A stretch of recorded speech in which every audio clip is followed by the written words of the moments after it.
اما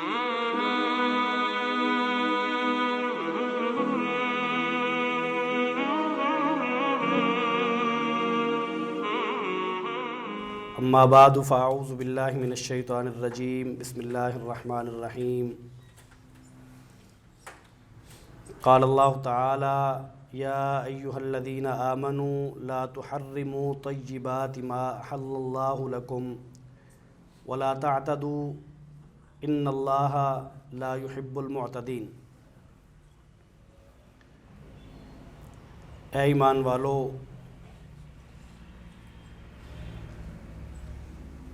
تم ان پاکیزہ چیزوں کو حرام قرار نہ دو جنہیں اللہ تعالیٰ نے تمہارے لیے حلال قرار دیا ہے۔ وَلَا تَعْتَدُوا، اور تم حد سے نہ بڑھ جاؤ۔ ان اللہ لا يحب المعتدین، بلا شبہ اللہ تعالیٰ حد سے بڑھ جانے والوں کو پسند نہیں کرتا۔ محترم سامعین، اللہ تعالیٰ نے حلال چیزوں کی وضاحت بھی فرما دی ہوئی ہے اور حرام چیزوں کی وضاحت بھی اللہ تعالیٰ نے فرما دی ہے۔ جن چیزوں کو اللہ تعالیٰ نے حلال رکھا ہے انہیں بلا وجہ اپنی مزاج کی سختی کی وجہ سے یا اپنے معلومات کے پورا نہ ہونے کی وجہ سے یا کسی دوسری اور تیسری وجہ کی بنیاد پر ان حلال چیزوں کو حرام قرار دینا درست رویہ نہیں ہے۔ میں آج آپ کے سامنے ایک ایسی چیز جو عام طور پر مسلمانوں میں معلومات کی کمی کی وجہ سے یا مزاج کی شدت کی وجہ سے غلط طور پر پائی جاتی ہے، اس کے بارے میں ذکر کرنا چاہوں گا۔ میں آج سے پہلے بہت سارے اپنے دروس میں یا خطبات میں اس بات کا ذکر کر چکا ہوں کہ اللہ تعالیٰ نے اور نبی کریم صلی اللہ علیہ وسلم نے جو اسلام کی صورت میں ہمیں ضابطۂ حیات نوازا ہے، اس میں اسلامی ریاست کے اندر غیر مسلموں کو بہت سارے حقوق میسر ہیں۔ ہم جب غیر مسلموں کے حقوق کی بات کرتے ہیں تو وہ اس وجہ سے نہیں ہوتی کہ ہم اپنا دنیا کے سامنے سافٹ امیج رکھنا چاہتے ہیں، ہم دنیا کو بہت اچھا بن کے دکھانا چاہتے ہیں، بلکہ سب سے پہلے جو ہماری ضرورت ہے وہ یہ ہے کہ ہمیں اللہ اور اس کے رسول صلی اللہ علیہ وسلم اس کا حکم کرتے ہیں کہ اگر ایک اسلامی ریاست میں غیر مسلم موجود ہیں، بھلے وہ اہل کتاب ہیں یا اہل کتاب نہیں ہیں، دونوں صورتوں میں اگر ایک اسلامی ریاست میں غیر مسلم موجود ہیں تو ان کے ساتھ اچھا برتاؤ کرنا، اور ضمانت دی ہے اسلام نے کہ ایک غیر مسلم جو اسلامی ریاست میں رہتا ہو، اس کی جان، اس کے مال، اس کی عزت، اس کی عبادت گاہیں، ان کے تحفظ کی ذمہ داری ہے اسلامی ریاست کی۔ اور ظاہر ہے کہ جب اسلامی ریاست کی ذمہ داری ہے تو یہ مسلمانوں کی ذمہ داری ہے۔ اسلامی ریاست کو بھی احکامات اللہ اور اس کے رسول ہی کی طرف سے آتے ہیں، اور انفرادی حیثیت میں ایک مسلمان کے لیے بھی تعلیمات کا منبع وہ اللہ اور اس کے رسول ہی ہیں۔ اس لیے انفرادی حیثیت میں ایک مسلمان اسلامی ریاست میں رہنے والے ایک غیر مسلم کے لیے اس کی جان کے تحفظ کے لیے، اس کے مال کے تحفظ کے لیے، اس کی عزت کے تحفظ کے لیے اور اس کی عبادت گاہوں کے تحفظ کے لیے اس کا بھی اپنا کردار ہے۔ یہ تو بالعموم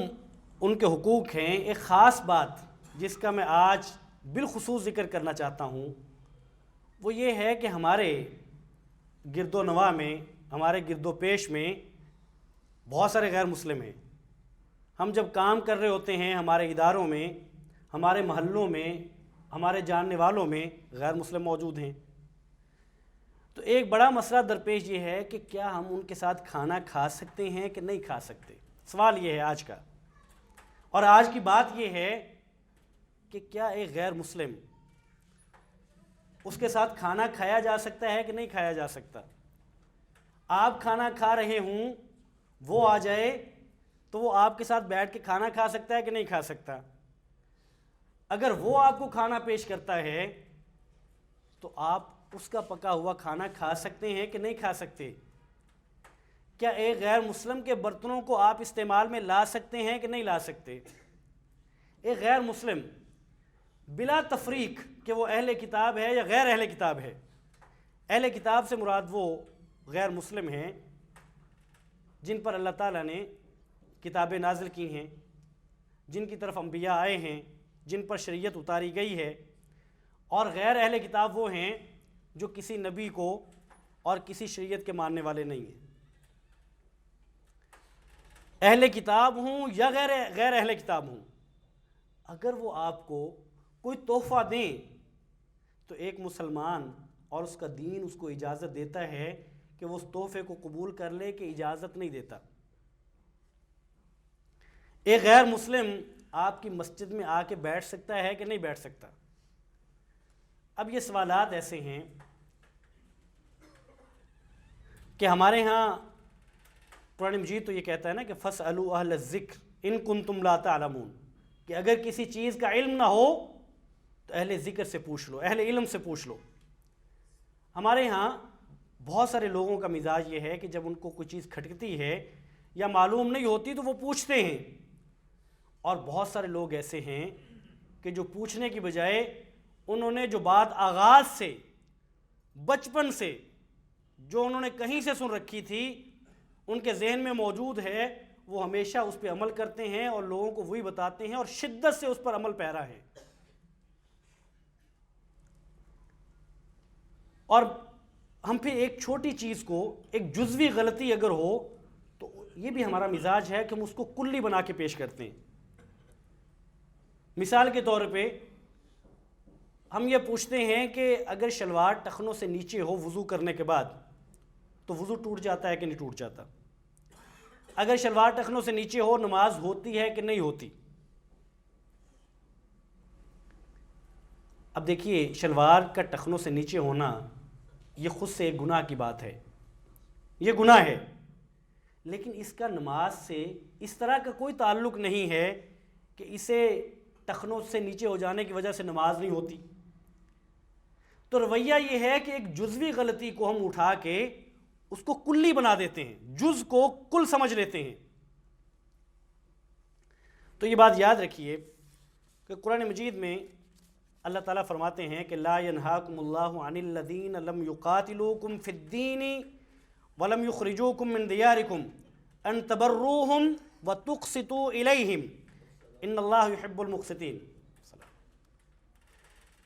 کہ اللہ تعالیٰ تمہیں اس چیز سے منع نہیں کرتے کہ وہ مشرکین جنہوں نے تمہارے ساتھ تمہارے دین کے معاملے میں لڑائی نہیں کی، اور وہ مشرکین وہ غیر مسلم جنہوں نے تمہیں تمہارے گھروں سے نہیں نکالا، اللہ تعالیٰ تمہیں منع نہیں کرتے کہ تم ان کے ساتھ نیکی کا اور احسان کا معاملہ کرو اور تم ان کے ساتھ انصاف کا معاملہ کرو، اس لیے کہ اللہ تعالیٰ انصاف کرنے والوں کو پسند فرماتے ہیں. آپ دنیا بھر کے غیر مسلموں اور مشرکین کو چھوڑ دیں، جو آپ کے اس اسلامی ریاست میں جو آپ کے یہاں موجود ہیں، جتنے بھی یہاں موجود ہیں، یہ نہ تو وہ ہیں جو ہمارے ساتھ لڑائی کرنے والے ہیں ہمارے دین کے معاملے میں، اور یہ نہ ہی وہ ہیں جنہوں نے ہمیں ہمارے گھروں سے بے دخل کیا ہو. ایسا بھی نہیں ہے. جب یہ دونوں چیزیں لوگوں میں موجود نہیں ہیں، یعنی یہ ہم پر زیادتی کرنے والے نہیں ہیں، یہ ہم سے جنگیں کرنے والے نہیں ہیں، یہ ہم پر مظالم ڈھانے والے نہیں ہیں، تو اسلام یہ کہتا ہے، اللہ تعالیٰ یہ فرماتے ہیں کہ اللہ تعالیٰ تمہیں منع نہیں کرتے کہ تم ان کے ساتھ نیکی اور احسان کا معاملہ کرو. اب یہ بالعموم نیکی اور احسان کی بات اسلام ہمیں کہتا ہے کہ آپ کر سکتے ہیں، اس کی اجازت ہے، اور یہ کرنا چاہیے۔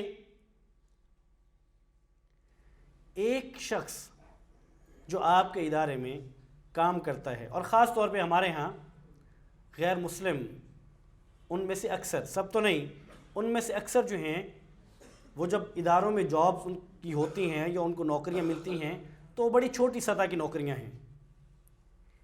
اور ایک مسلمان جب وہ پہلے سے ہی ایک شخص پسا ہوا ہے اور ایک شخص کو نوکری ایک خاص لیول سے اوپر کی نہیں ملتی، اور اوپر سے مسلمانوں کا رویہ اس کے ساتھ یہ ہو کہ اس سے اچھی طرح بولنا بھی پسند نہ کرتے ہوں اور اس کو اچھوت بنا دیتے ہوں، اس کے ساتھ بیٹھ کے کھانا بھی نہ کھاتے ہوں اور اس کو یہ احساس بھی دلاتے ہوں کہ ہم آپ کے ساتھ بیٹھ کے کھانا نہیں کھا سکتے، تو مجھے یہ بتائیے کہ آپ کیسے ایک شخص کو دعوت دے سکتے ہیں کہ وہ شرک کو چھوڑ کے وہ ایک اللہ کی وحدانیت کو ماننے پر تیار ہو جائے؟ کیسے آپ تیار کر سکتے ہیں؟ آپ کا رویہ اور آپ کا سلوک کیا اس بات پر ترغیب دیتا ہے کہ وہ شخص آپ کے قریب ہو اور جو بات آپ کہتے ہیں اس کو ماننے پر تیار ہو جائے؟ اس لیے جو ہماری اپنی معلومات ہیں ان کے بجائے جو اسلام ہمیں کہتا ہے ہمیں اس کا خیال کرنا ہے اور ہمیں اس پر عمل کرنا ہے۔ اور اسلام ہمیں کیا کہتا ہے؟ اسلام یہ کہتا ہے کہ جو اہل کتاب ہیں ان کا کھانا تمہارے لیے حلال ہے اور تمہارا کھانا ان کے لیے حلال ہے، تم ان کا کھانا کھا سکتے ہو، وہ تمہارا کھانا کھا سکتے ہیں۔ آج کا آپ کا دوست، آپ کا ہمسایہ، آپ کے محلے میں رہنے والا اور آپ کے ادارے میں کام کرنے والا ایک عیسائی اور کرسچن، اس کے ساتھ کھانا کھایا جا سکتا ہے، وہ آپ کے ساتھ کھانا کھا سکتا ہے۔ ایک یہودی، اس کے ساتھ کھانا کھایا جا سکتا ہے، آپ اس کے ساتھ کھا سکتے ہیں، وہ آپ کے ساتھ کھانا کھا سکتا ہے۔ یہ تو اہل کتاب ہیں۔ غیر اہل کتاب میں سے ایک ہندو غیر اہل کتاب ہے، اس کے ساتھ کھانا کھایا جا سکتا ہے، وہ آپ کے ساتھ کھانا کھا سکتا ہے، شریعت میں اس کی کوئی ممانعت نہیں ہے۔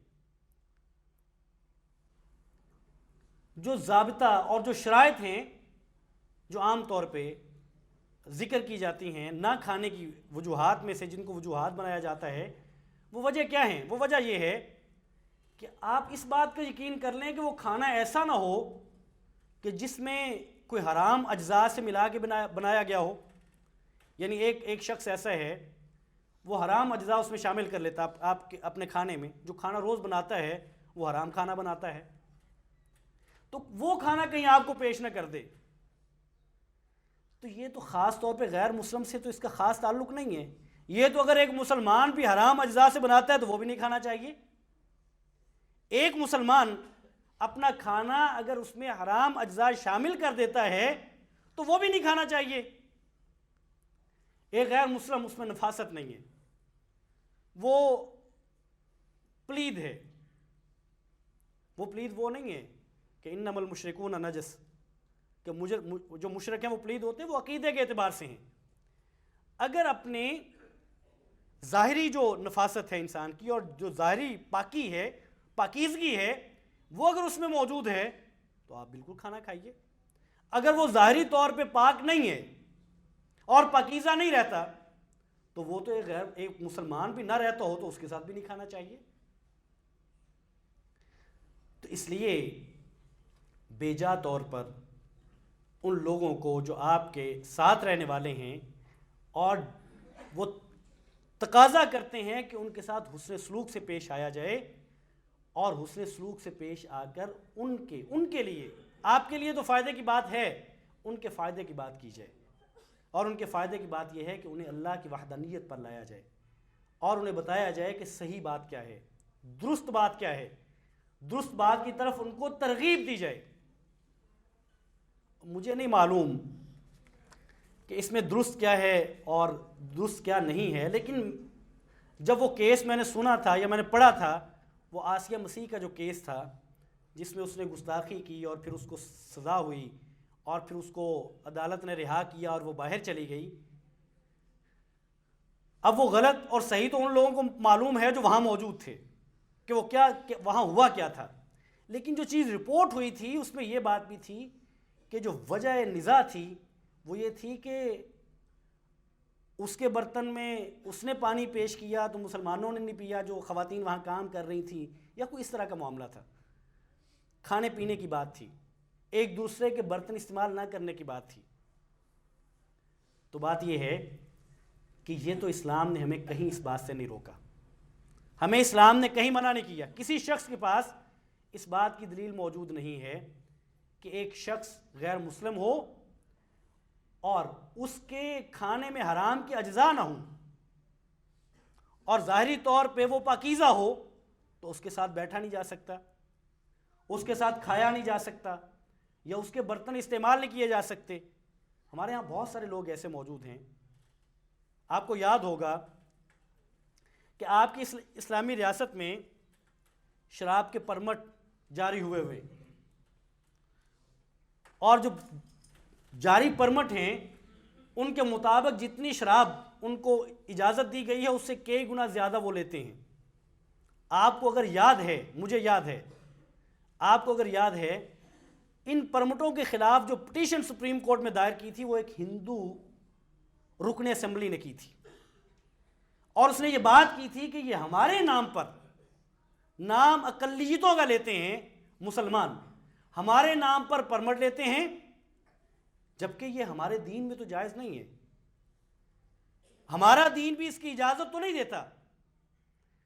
جب عیسائیت شراب پینے کی اجازت نہیں دیتی، جب یہودیت اس کی اجازت نہیں دیتی،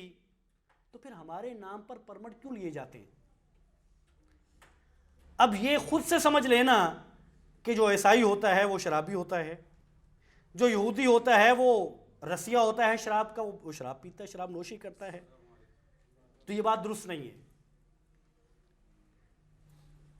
اور خود سے یہ سمجھ لینا کہ یہ چونکہ یہ شخص عیسائی ہے تو یہ شراب پیتا ہوگا، لہٰذا میں اس کے برتن استعمال نہیں کروں گا، تو آپ کسی چیز کا اندازہ اس طرح نہیں کر سکتے۔ اور شریعت نے اس طرح اندازے لگا کے کسی کو اپنے سے دور کرنے کا یا کسی چیز سے رک جانے کا نہیں کہا۔ جب تک آپ کو یقین نہ ہو کہ یہ شخص شراب پیتا ہے، یہ جو برتن میرے پاس لے کے آئے ان برتنوں میں یہ شراب کا استعمال کرتا ہے، حرام اجزاء کا اس میں استعمال ہوتا ہے، تب تک آپ کے لیے منع نہیں ہے۔ اور رسول کریم صلی اللہ علیہ وسلم کی آپ سیرت اٹھا کے دیکھیے کہ آپ صلی اللہ علیہ وسلم نے غیر مسلموں سے تحفے قبول کیے ہیں، آپ صلی اللہ علیہ وسلم نے غیر مسلموں کا دیا ہوا کھانا کھایا ہے۔ ایک تو قرآن مجید میں اس کا حکم ہے نا، اور آپ صلی اللہ علیہ وسلم کی سیرت اور آپ صلی اللہ علیہ وسلم کا اسوہ اور آپ کا عمل اس پر موجود ہے۔ حضرت انس رضی اللہ تعالیٰ عنہ فرماتے ہیں کہ ایک یہودی عورت تھی، اور آپ نے وہ واقعہ سن رکھا ہے، وہ یہودی عورت تھی جس نے آپ صلی اللہ علیہ وسلم کو بکری کا گوشت بھیجا تھا جو زہر آلود تھا، جس میں اس یہودی خاتون نے زہر اس میں ڈالا ہوا تھا، اور وہ تحفہ تھا آپ صلی اللہ علیہ وسلم کے لیے۔ اور وہ ایک خاتون تھی، ایک یہودی خاتون تھی، اس نے تحفے کے طور پہ آپ صلی اللہ علیہ وسلم کو بکری کا گوشت دیا، اور آپ صلی اللہ علیہ وسلم نے اس تحفے کو قبول کیا، اور اس کو صرف قبول نہیں فرمایا بلکہ آپ صلی اللہ علیہ وسلم نے اس گوشت کو تناول بھی فرمایا ہے، آپ نے یہ گوشت کھایا ہے، اور یہ گوشت ایک غیر مسلم عورت کی طرف سے آیا تھا۔ اسی طرح مسند احمد میں حدیث مبارکہ موجود ہے کہ آپ صلی اللہ علیہ وسلم نے کو ایک عورت نے جو کی روٹی اور چربی تحفے میں دی، اور آپ صلی اللہ علیہ وسلم نے اس کی دعوت کو قبول فرمایا۔ کھانے میں کوئی حرج نہیں ہے، کھانا کھایا جا سکتا ہے۔ اور میں نے ذکر کیا، اور میں اس بات کی وضاحت کر دوں کہ جو میں نے آغاز میں یہ بات کہی کہ وہ اہل کتاب ہو یا غیر اہل کتاب ہو، تو اہل کتاب اور غیر اہل کتاب میں جو فرق ہے وہ صرف ذبیحے کا ہے۔ وہ ساتھ بیٹھ کے کھانا کھانے کا نہیں ہے، وہ ذبیحے کا فرق ہے کہ اہل کتاب کا ذبح کیا ہوا جانور بھی حلال ہوتا ہے، جبکہ جو غیر اہل کتاب ہے اس کا ذبح کیا ہوا جانور حلال نہیں ہوتا۔ اس کی وجہ یہ ہے کہ جو اہل کتاب ہیں ان میں بھی جو حلال اور حرام کے ضابطے ہیں وہ بھی اسلام ہی کے مطابق ہیں، وہ بھی اللہ کا نام لے کے ذبح کرنا ان کے لیے شرط ہے اور ضروری ہے، اس لیے اہل کتاب کے ذبیحے کو جائز اور حلال رکھا گیا ہے، جبکہ جو غیر اہل کتاب ہے وہ چونکہ ذبح کرتے وقت اللہ کا نام نہیں لیتے تو اس لیے ان کے ذبیحے کو حلال قرار نہیں دیا گیا۔ تو غیر مسلموں میں سے بھی جو فرق ہے اہل کتاب اور غیر اہل کتاب کا وہ ذبیحے کا ہے۔ رہی بات حسن سلوک کی، رہی بات برتنوں کو استعمال کرنے کی، رہی بات ان کے ساتھ مل جل کے رہنے کی، ان کے ساتھ احسان سے پیش آنے کی، ان کے ساتھ مل کے کھانا کھانے کی، تو اس میں کوئی ممانعت نہیں ہے، اس میں شریعت میں منع نہیں کیا گیا۔ اور آپ جانتے ہیں کہ غیر مسلم اصل میں جو چیزیں ذہن میں بیٹھ چکی ہیں وہ اس قدر بیٹھ چکی ہیں کہ ہم دور سے دیکھ کے ہمیں لگتا ہے کہ یہ شخص شاید پتہ نہیں یہ پلید آدمی ہے، اور نعوذ باللہ ہم گویا کہ ہم یہ سمجھتے ہیں کہ شاید یہ پتہ نہیں انسان بھی ہے کہ نہیں ہے، یعنی اس قدر نفرت کرتے ہیں ہم لوگ۔ یہ بات درست ہے کہ اس کے عقیدے کی پلیدگی موجود ہے۔ وہ شخص جو ایک اللہ کے ساتھ بہت ساروں کو الہ مان لیتا ہو اور بہت ساروں کو معبود بنا لیتا ہو، اس کا عقیدہ تو پلید ہے، نجس ہے، اس میں کیا شک ہے۔ لیکن کیا عقیدے کے پلید ہونے سے، عقیدے کے غلط ہو جانے سے کیا ایک شخص کا جسم اور اس کی ظاہری نجاست جو ہے کیا وہ بھی ختم ہو ظاہری جو پاکیزگی ہے کیا وہ بھی ختم ہو جاتی ہے؟ وہ ختم نہیں ہوتی۔ وہ اگر آپ کے ساتھ ہاتھ ملا لے آپ ناپاک نہیں ہوتے، اس کا ہاتھ ناپاک نہیں ہوتا، وہ اس کا جسم ناپاک نہیں ہوتا اگر ظاہری اس کی پاکیزگی موجود ہے۔ اس لیے غیر مسلم اس ریاست میں رہتے ہیں، یہ وہ چیزیں ہیں جو عملی ہیں، جو پریکٹیکل ہیں، جو ہمارے ساتھ پیش آنے والی ہیں، تو ہمیں خود کو بھی اور اپنے ساتھ رہنے والوں کو بھی، اپنے اہل و عیال کو بھی، اپنی اولاد کو بھی، اپنے دوستوں کو بھی یہ بات پہنچانی چاہیے، انہیں یہ بتانی چاہیے، اور غیر مسلموں کے ساتھ حسن سلوک سے پیش آنا چاہیے۔ اور آپ صلی اللہ علیہ وسلم کو غیر مسلموں نے تحائف دیے ہیں۔ جنگ حنین کے موقع پر، جنگ تبوک کے موقع پر، ایک بادشاہ جو مسلمان نہیں تھا اس نے آپ صلی اللہ علیہ وسلم کو سفید خچر کی مونس وہ آپ صلی اللہ علیہ وسلم کو تحفے میں دی اور آپ نے قبول فرمائی۔ اس شخص نے آپ صلی اللہ علیہ وسلم کے لیے ایک جوڑا دیا، آپ نے اس جوڑے کو قبول کیا۔ اسی طرح ایک اور موقع پہ ایک دوسرے بادشاہ نے جو غیر مسلم ہے آپ صلی اللہ علیہ وسلم کے لیے ریشم کا کپڑا تحفے میں بھیجا ہے، اور آپ صلی اللہ علیہ وسلم نے اس تحفے کو قبول فرمایا ہے، اور قبول فرما کے سیدنا علی رضی اللہ تعالیٰ عنہ کے حوالے کر دیا، فرمایا کہ یہ خواتین کو کہیں کہ وہ اپنی چادریں بنا لیں، چونکہ ریشم مردوں کے لیے جائز نہیں ہے، لیکن اس تحفے کو قبول فرمایا ہے۔ اس لیے غیر مسلم کا ہدیہ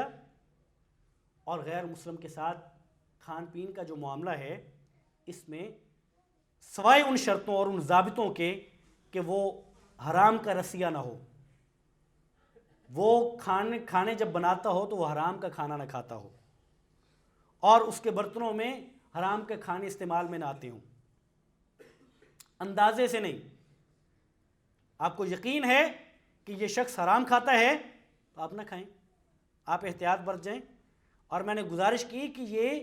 اگر ایک مسلمان کا معاملہ بھی یہ ہے تو وہاں بھی آپ کو احتیاط کرنی ہے، آپ وہاں بھی نہ کھائیں۔ ایک مسلم ہے، کہنے کو مسلمان ہے، وہ شراب پیتا ہے، صبح و شام پیتا ہے، تو آپ اس کے ساتھ مل کے بھی نہیں کھائیں۔ آپ کو کیا معلوم کہ جو جن برتنوں میں آپ کو پیش کر رہا ہے یہ وہی ہوں جس میں وہ دن رات شراب پیتا ہے۔ تو جو فقہاء نے اور علماء نے جو شرائط ذکر کی ہیں وہ شرائط ایسی ہیں کہ وہ مسلمانوں اور غیر مسلموں کے لیے ایک طرح سے برابر ہیں۔ اور ایک غیر مسلم، آپ جانتے ہیں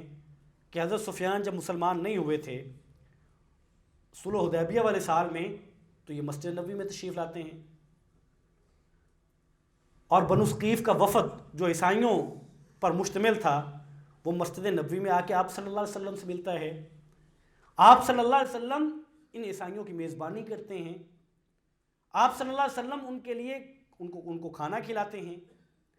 تو اس لیے میں اپنی بات کا خلاصہ کر دیتا ہوں، چونکہ وقت ختم ہو چکا۔ بات کا خلاصہ یہ ہے کہ ایک اسلامی ریاست میں رہنے والے غیر مسلم، ان کو بہت سارے حقوق میسر ہیں اسلام کی طرف سے، ان کی جان، ان کے مال، ان کی عزت، ان کی عبادت گاہیں، ان کو عبادت کرنے کی آزادی کا حق حاصل ہے۔ اور جو غیر مسلم مسلمانوں میں رہتے ہیں وہ اہل کتاب ہوں، اہل کتاب سے مراد عیسائی اور یہودی ہیں، یا غیر اہل کتاب ہیں، ان سے مراد ہندو اور دیگر سکھ ہیں، بدھ مت ہیں، جتنے باقی ہیں ادیان، وہ ہوں، ان کے ساتھ کھانے پینے میں کوئی حرج نہیں ہے، ان کے ساتھ کھانا کھایا جا سکتا ہے، ان کو کھانا کھلایا جا سکتا ہے، اپنی قربانی کا گوشت ان کے گھر بھیجنا چاہیے، ان کو بھیجا جا سکتا ہے، اس میں کوئی حرج نہیں ہے۔ اسلامی ریاست میں رہتے ہوئے غیر مسلموں کے ساتھ حسن سلوک سے پیش آنا چاہیے، اور ان کے ساتھ نیکی اور احسان کرنے کا اسلام حکم دیتا ہے۔ وہ غیر مسلم جو آپ کے ساتھ لڑنے کو نہیں آتے، اور وہ غیر مسلم اور وہ مشرکین جو آپ کو آپ کے گھروں سے بے دخل نہیں کرتے، تو قرآن مجید کہتا ہے کہ اللہ تعالیٰ آپ کو منع نہیں کرتے کہ ان کے ساتھ حسن سلوک سے پیش آئیں اور ان کے ساتھ انصاف کا رویہ رکھیں۔ اس لیے آپ کا رویہ، ایک مسلمان کا رویہ یہ ہونا چاہیے کہ وہ اس طرح حسن سلوک سے پیش آئے کہ وہ آپ کی طرف راغب ہوں، ان کو ترغیب ملے کہ آپ کس دین کے حامل ہیں جو اتنا خوبصورت دین ہے کہ جو ایک انسان کے ساتھ حسن سلوک کا حکم دیتا ہے، حسن سلوک کرنے کا کہتا ہے، اور آپ کے رویے ان کے اسلام قبول کرنے کی وجہ بن جائیں، نہ کہ وہ آپ سے اس قدر نفرت پکڑیں کہ آپ کے نفرت کی وجہ سے آپ کے دین سے بھی نفرت پیدا ہو جائے۔ تو ہمیں جب بھی دین پر عمل کرنا ہے تو دین کو سمجھ کر کہ اللہ اس کے رسول کیا فرماتے ہیں، جو آغاز سے باتیں سنی ہیں ان کی بنیاد پر۔ میرے عزیزوں میں مجھے جو بات مجھے آپ کے سامنے کرنا پڑی، اس کی ایک وجہ یہ بھی تھی کہ میرے عزیزوں میں ایک عزیزہ ہیں، تو مجھے کسی نے بتایا کہ وہ سندھ میں رہتی ہیں، تو وہاں ہندو بہت ہیں، میرپور ماتھیلو کے علاقے میں بہت زیادہ ہندو برادری ہے۔ تو ان عزیزہ کا میڈیکل سٹور ہے ان کے خامند کا، تو وہ کہتے ہیں کہ وہ جب رات کو پیسے لے کے آتے ہیں، یعنی سارے دن کی جو سیل ہوتی ہے، تو وہ رات کو جب گھر لے کے آتے ہیں تو اگلے دن انہوں نے دیکھا پیسے گھر پڑے تھے، اگلے دن دیکھا کہ وہ سارے صحن میں پیسے بکھرے ہوئے ہیں۔ تو انہوں نے پوچھا یہ تم نے کیا کیا؟ تو اس نے کہا یہ چونکہ یہاں سارے ہندو رہتے ہیں تو یہ ہندوؤں کے پیسے ہوں گے، ان کے ہاتھ لگے ہوں گے ان کو، تو میں نے تو سارے دھو کے یہ خشک کرنے کے لیے ڈالے ہوئے۔ اب اندازہ کیجئے، اب یہ بات ان کو بھی تو کسی نے بتائی ہوگی نا۔ تو بات یہ ہے کہ ایک غیر مسلم کے ساتھ یہ تو پیسے ہیں، کھانا کھانے میں ان کے تحفے، ہاں یہ بات ضرور ہے کہ ان کے جو مذہبی عقائد ہیں اور ان کے جو تہوار ہیں ان کو منانا شرعی اعتبار سے درست نہیں ہے، اس پر ان کو مبارکباد دینا اور اس میں شامل ہونا یہ درست نہیں ہے، یا یہ دین کا معاملہ ہے، یہ عقیدے کا معاملہ ہے۔ حسن سلوک اور سماجی معاملات جو ہیں اس میں اسلام بالکل اجازت دیتا ہے، اس میں بلا وجہ اس میں شدت اختیار کرنا یہ درست نہیں ہے۔ اللہ تعالیٰ ہمیں دین کو سمجھ کر اس پر عمل کرنے کی توفیق عطا فرمائے۔ وآخر دعوانا الحمدللہ رب العالمین۔